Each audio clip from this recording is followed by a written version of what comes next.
we're going to discuss the most important events that took place during the previous 12 hours. We have lots of very interesting updates, so let's start.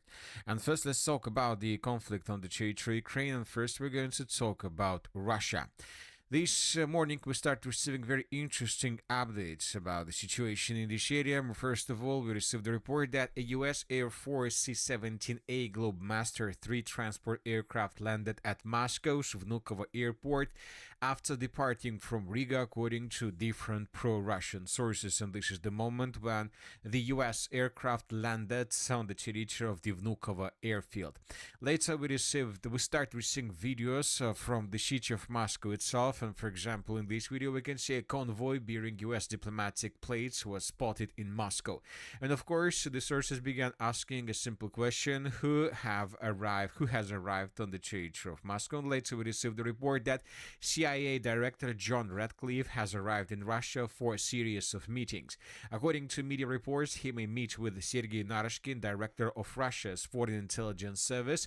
In Moscow, the two intelligence chiefs have maintained contact since March 2025, when they agreed to stay in regular communication in an effort to reduce tensions between Russia and the United States. The official purpose of Ratcliffe's current visit has not yet been disclosed. So, when talking about this visit, most likely, once again, the parties are going to talk about spies. Most likely, we'll see another spies exchange between Russia and the United States of America. Probably this is going to be one of the questions the parties are going to discuss, and probably during these meetings, maybe the director of CIA will hand over to Russians proposals from the Ukrainian side that about the peaceful settlement of the conflict that were created, developed with Trump's envoys Karchner and Witkoff. So today, maybe CIA director we would provide a detailed list of paragraphs of this plan. And I would like to remind you, according to leaked information, this a ceasefire covering at least 3 points. A ceasefire as the central element, a U.S. proposed buffer zone where both sides take equal steps back, creating a free economic zone administered by a third party. A very interesting question: who is going to be a third party? A framework defining what the European Union and NATO would do alongside Ukraine's commitments. He noted that U.S. side has additional ideas not yet shared with Ukraine. So maybe these ideas would be shared with the Russian Federation during this upcoming meeting. Several sources reported that possibly meetings and talks would also concern the situation in Iran and the situation between, first of all, Iran and the United States of America regarding the Persian Gulf, the Strait of Hormuz, and so on. So anyway, sooner or later we will understand what exactly the parties are going to talk about, and then we will understand everything. Now let's return back to Ukraine and let's discuss the situation on the ground. During the previous 12 hours, 24 hours, we received lots of very important updates. And first, let's talk about the Zaporozhye direction. The Russians continue their offensive operation. The Ukrainians continue their counterattacks. And today we have small changes on the ground, and these are the changes on the ground. If you remember, a few days ago, 2 days ago, during the day of the national flag and during the Independence Day, pro-Ukrainian sources published a video how the Ukrainians were counter-attacking Russians in the area of the villages of Novosoloshno, Lubitska, and Shiroka. And as a result of those counter-attacks, the Ukrainians managed to recapture these villages, but I believe that they answered these villages just to show flags and to show presence. We believe that these villages right now are in the gray zone. Anyway, pro-Russian sources adjusted their maps for reliable sources, which means that most likely either these territories under complete Ukraine control or in the gray zone. Anyway, the Russians control the territories to the east of the river of Verkhnya Tersa, and most likely when the Russians will begin the next wave of offensive operation, they would be able to recapture the lost territories, because the Russians are getting closer and closer to the river of Verkhnya Tersa from many directions, which means that the Russians are getting closer and closer to the city of Orekhov itself. As for the city of Orekhov, as you can see, during the previous 24 hours, we received lots of videos from this area, and in these videos we can see how storm storm assault groups of FPV drone operators were attacking positions of the armed forces of Ukraine through the city, and the number of videos of such type tell us, first of all, that the Russians are about to break through Ukraine's defenses through the central and the southeastern parts of the settlement and to continue advancing further. This is a very important signal. If we start receiving videos like this, when we have drones, FPV drones flying over the city of Orekhov, attacking positions and temporary deployment points of the armed forces of Ukraine, this means that the Russian FPV drone operators are very close to the city itself, which means that stormtroopers are even closer and probably are already on the territory of the city itself. Now let's move further and let's discuss the situation in the Dobropolye direction, the most important updates we received from this area. As you can see, we have lots of icons with flags. This means that we have lots of changes, and these changes are very important. And these are the changes on the ground between the dates. So this is the end of the 23rd of August of 2026. This is the end of the 24th of August of 2026. The Russians, according to information we have, improved their positions through the village of Kucherov Yar. This information was confirmed by the Minister of Defense of the Russian Federation and the Baghdad Group of Forces Center. And the next day, during the 25th of August of 2026, we received a report that Russians managed to establish complete control over the village of Ganovka. The village of Ganovka was colored under Russian control a long time ago based on reports published by pro-Russian sources. The first reports that Russians captured the settlement of Ganovka were published by pro-Russian sources on June 30th, so almost 2 months ago. So according to different sources, mainly pro-Russian sources, the village of Ganovka was completely captured by Russians 2 months ago on the 30th of June of 2026, but only 2 months later, the pro-Russian sources, the Minister of Defense of the Russian Federation, first of all, published real update about the situation on the ground. And you know that this is not the only case of the previous 24 hours when we can see something similar. The same situation was published also by pro-Ukrainian sources, and we will discuss this in details. So the Russians managed to take under complete control the settlement of Ganovka, and this means that the battle is already taking place through the eastern and probably even central parts of the settlement of Dobropolye. And as we discussed during the previous videos, most likely the Russians would try to make everything possible with the purpose to take the city of Dobropolye under complete control before the end or the beginning of the parliament elections. And the main part of the parliament elections on the territory of Russia is taking place on September of 2026. Now let's move further and let's discuss the situation in the area of the city of Drushkovka. And today the Ukrainians, according to different pro-Ukrainian and pro-Russian sources, suffered huge losses. And the thing is that during the previous days, the Russians, as we discussed also during the previous videos, managed to improve their positions significantly through the western flank of the Drushkovka direction. We're talking about the villages of Nova Nikolaevka, Nova Grigorovka, Krasny Kut, and of course the settlement of Andreevka. We discussed that the Russians managed to break through Ukraine's defenses in this area, that the Russians managed to outflank the main positions of the armed forces of Ukraine, and many other different things. And if you remember, the most important conclusion we made when we received reports about these Russian progress on the ground was that the Russians right now have possibilities to send hundreds of sabotage and reconnaissance groups in the direction of the cities of Kramatorsk, Drushkovka, Alexeyevo Drushkovka, Malotaranivka. These sabotage and reconnaissance groups, with the current Russian experience, are able to get the cities probably without problems. Of course, it will take time.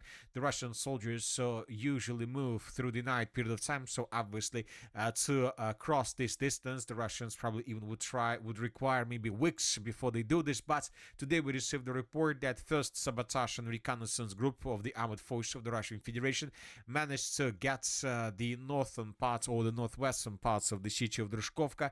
And today pro-Ukrainian sources reported that this sabotage and reconnaissance group managed to find and to ambush a group of Ukrainian FPV drone operators. We have lots of videos on this matter. We have videos with the consequences of this ambush that was created by Russians, and as a result of this attack, one of the units of FPV drone operators of the armed forces of Ukraine was ambushed, and the Ukrainians suffered huge losses. We will not give the number numbers, but the losses are very, very heavy. And this situation is very difficult and dangerous for the armed forces of Ukraine, because now they understand that their units and their FPV drone operators through the northern parts of the city of Drishkovka, that used to be considered one of the most secure territories of the city, and the settlement of Maltaranivka, are no longer can feel them safe in a safe position.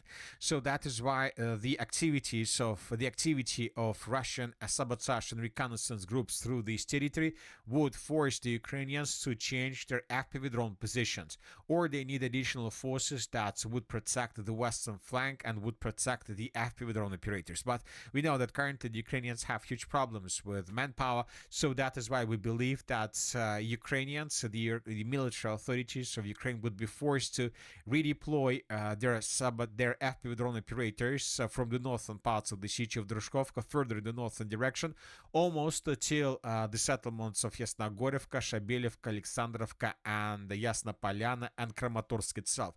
And if it happens, of course, this situation would lead to the situation when the contingent of the armed forces of Ukraine in the area of the cities of Alexeyevka, Drushkovka, and Drushkovka will start suffering huge problems with protections from their FPV drone operators. The Russians are not changing their positions. This means that there are going to be hundreds of Russian drones over these territories attacking Ukrainian positions. At the same time, the Ukrainians would not be able to do the same, because the Ukrainians would be forced to increase the distance between the front line and the positions of sabotage and reconnaissance groups. So this is the most achievement, this is the most thing that the Russians managed to achieve with these breakthrough to the west of the settlement of Drishkovka and Kramatorsk. Once again, the Russians managed to create the situation when the Ukrainians right now are forced to think how to redeploy and to secure their FPV drone crews.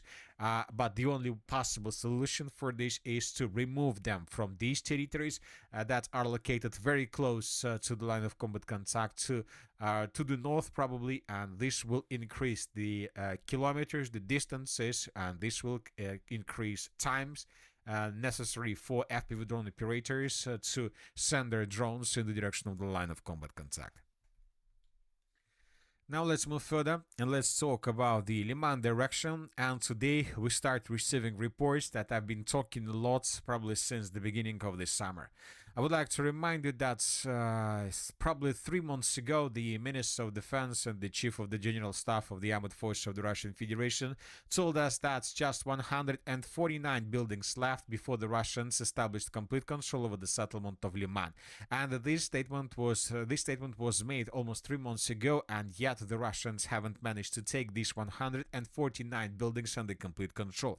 And the thing is that during the next day, when the chief of the general staff made this statement, the Ukrainians began their major counter-offensive operation in the Barova direction, just with one purpose: to cut the Barova pockets, to basically not to cut the Barova pocket, but to cut the Liman pocket, to cut a foothold on the Ukrainian side of the river by the name of Nitrius, and to force the Russians to fall back almost till the river of Zhiribets, with the purpose, of course, also to release the city of Liman from the north. And this counter-offensive operation started several months ago, and during this period of time we were receiving lots of videos of how the Ukrainians were sending more and more vehicles and troops in the direction of the city of Liman, with the purpose to recapture all these lost territories. We can take a look at the number of updates that were published by pro-Russian sources from this area, where we can see basically hundreds of episodes of how Russians were attacking vehicles, positions of the armed forces of Ukraine through the northern Liman direction. And today, as you can see, we start receiving reports that the Ukrainians during this counter-offensive operation indeed managed to improve their position significantly. But the most important thing, that the Ukrainians haven't managed to achieve their goals. So this is the most important fact. Despite these changes, despite these huge changes in the Ukrainian favor, we understand that the Ukrainians haven't managed to cut the pocket. Most likely the Russians managed to repel this attack and to force the Ukrainians to stop their counter-offensive operation. Because if indeed the Ukrainians manage to improve their position significantly or to complete their goals or the things they were tasked for, obviously the President of Ukraine Zelensky would make all announcements during the Independence Day and the Day of the National Flag. But we see that during those holidays, the President of Ukraine Zelensky hasn't made even a statement about this counter-offensive operation, and this means that there are no results, or there are no results that Zelensky and the new commander-in-chief Drapati were expected. Anyway, the Russians lost lots of territories, as you can see, but the most important is that the Russians managed to save their foothold on the Ukrainian side of the river of Nitrius. The Russians saved control over the villages of Shandrigalova, Novoselovka, Dirilova, partially over the settlement of Drobышеvo, Zelena Dolina, and so on. Now the Russians most likely would regroup, and we should expect a new wave of offensive operation from the Russian side. And this time the Russians most likely would try to make everything possible, but with the purpose to force the Ukrainians to fall back from this side of the river Oskol, and this will allow the Russians to take under complete control the territories along the river of Seversky Donets, rivers Seversky Donets, Oskol, Nitrius, and Zherebets. During the previous 24 hours, explosions were recorded through the city of Izium, and the sources reported that the Russians discovered a warehouse in this area, and as a result of attack, this warehouse, as you can see, was completely wiped out. We have a very big explosion. Furthermore, we have this video where we can see the consequences of attack. It seems that almost the entire micro district of the city of Izium was also reduced to ruins as a result of the secondary detonation. Most likely the Ukrainians were using this warehouse to support their offensive operation through the Liman direction. Now let's talk about the northern directions. During the previous 24 hours, we also received lots of very interesting updates, and they concern the another counter-offensive operation that was carried out by the Ukrainians. Today, pro-Russian sources published a video how Ukrainians were attacking Russian positions in the vicinity of the settlement by the name of Dvorichna. So as a result of this counter-offensive operation, the edge sabotage and reconnaissance groups were recorded almost on the outskirts of the settlement of Dvorichna. This is a very important counter-offensive operation. This counter-offensive operation is tasked not obviously to force the Russians to leave the western bank of the river Oskol and the settlement of Dvorichna. Obviously, this counter-offensive operation is tasked to force the Russians to change their plans regarding the Veliki Burluk offensive, because the Russians have finished preparations before the beginning of the major Veliki Burluk offensive operation from the southern direction like this, and the Russians have already finished regrouping and finished the making the lists of units that would be involved in this counter-offensive operation, but the Ukrainians most likely unexpectedly counter-attacked, and now the Russians are forced to change their plans. I would like to remind you that since the beginning of this summer, the Russians have improved their position significantly around the settlements of Veliki Burluk and Prikolotina, but through the north direction, and now the Russians were about to begin their major offensive operation also from the south with the purpose to attack the stronghold of the armed forces of Ukraine in the northeastern parts of the Kharkiv region, at least from 3 directions. But now the Russians would be forced to change their plans. Another important thing is that several pro-Ukrainian and neutral sources stated that the Russians finished concentration of their troops along the border between Bryansk and Chernigov regions. As of now, we don't know for sure how many Russian soldiers are there, what kind of equipment the Russians have in this area, but military experts believe that this is not going to be something like a major counter-offensive or offensive operation with the purpose to attack the city of Kiev from the northeast, as we used to see during the 2022.